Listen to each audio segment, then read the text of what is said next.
Assalamualaikum warahmatullahi wabarakatuh. Perkenalkan, nama saya Zaskia dengan NIM A111240441. Di sini saya akan mempresentasikan perkembangan 5 kurikulum yang digunakan di Indonesia. Perkembangan kurikulum Merdeka berfokus pada penyesuaian dengan kebutuhan sekolah dan siswa melalui 4 langkah utama: memahami karakteristik sekolah, menyusun visi misi, melakukan perencanaan pembelajaran yang fleksibel seperti ATP dan modul ajar, dan melakukan pemetaan serta inovasi. Pengembangan ini didukung oleh landasan hukum, memperdayakan guru untuk berkreasi serta menekankan pada pembelajaran esensial, karakter, dan keterampilan abad ke-21. Kurikulum Merdeka diperkenalkan oleh Kementerian Pendidikan, Kebudayaan, Riset dan Teknologi, Kemdikbudristek, sebagai respons terhadap berbagai kritik terhadap kurikulum sebelumnya, termasuk beban materi, kurang fleksibilitas, serta tantangan akibat pandemi. Dalam dokumen literatur, kurikulum Merdeka disebut sebagai bagian dari transformasi kurikulum yang mengikuti perkembangan sosial, budaya, teknologi. Artinya, kurikulum dirancang agar relevan dengan zaman. Jurnal Teknologi Pendidikan Kurikulum ini secara resmi diresmikan mulai tahun 2022 sebagai kurikulum nasional terbaru. Perkembangan kurikulum 2013 diterapkan mulai tahun 2013-2014 sebagai penyempurnaan dari kurikulum tingkat satuan pendidikan KTSP 2006. Alasan munculnya K13 antara lain untuk menjawab tuntunan kompetensi abad 21.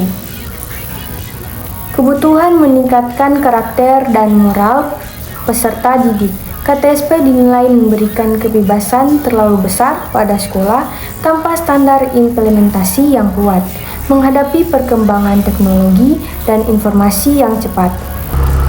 Perkembangan kurikulum KTSP 2006, kurikulum tingkat satuan pendidikan, mulai diberlakukan pada tahun 2006 sebagai penyempurnaan dari kurikulum berbasis kompetensi KBK 2004. KTSP lahir karena pemerintah ingin memberikan kemandirian kepada sekolah untuk menyusun kurikulumnya sendiri. KTSP sejalan dengan kebijakan desentralisasi pendidikan pasca reformasi KBK. Dianggap belum berjalan optimal dan memerlukan pedoman yang lebih mudah diterapkan. Sekolah memiliki kondisi, potensi, dan kebutuhan yang berbeda-beda. Kurikulum pun perlu fleksibel. Perkembangan kurikulum 2004 KBK diberlakukan pada tahun 2004 sebagai pengembangan dari kurikulum 1994. Tujuan utama KBK menggeser fokus dari pembelajaran berbasis kontes materi ke pembelajaran berbasis kompetensi.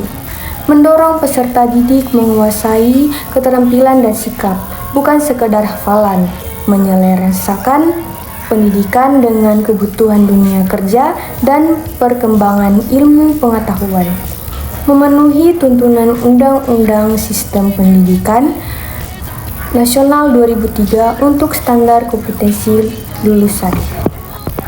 Perkembangan kurikulum 1994 K94 diberlakukan mulai tahun ajaran 1994-1995 dan digunakan hingga kira-kira 2003 dan 2004. Kurikulum ini disusun sebagai penyempurnaan dari kurikulum sebelumnya, terutama kurikulum 1984 untuk menyesuaikan dengan ketentuan dari Undang-Undang Nomor 2 Tahun 1989 tentang Sistem Pendidikan Nasional yang mensyaratkan menyusun kurikulum nasional sesuai standar nasional.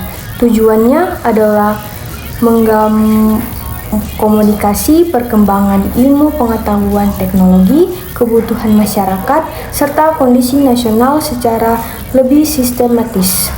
Baik, itulah tadi presentasi 5 kurikulum yang digunakan di Indonesia. Saya Zaskia, saya akhiri wabillahi taufik walhidayah. Wassalamualaikum warahmatullahi wabarakatuh.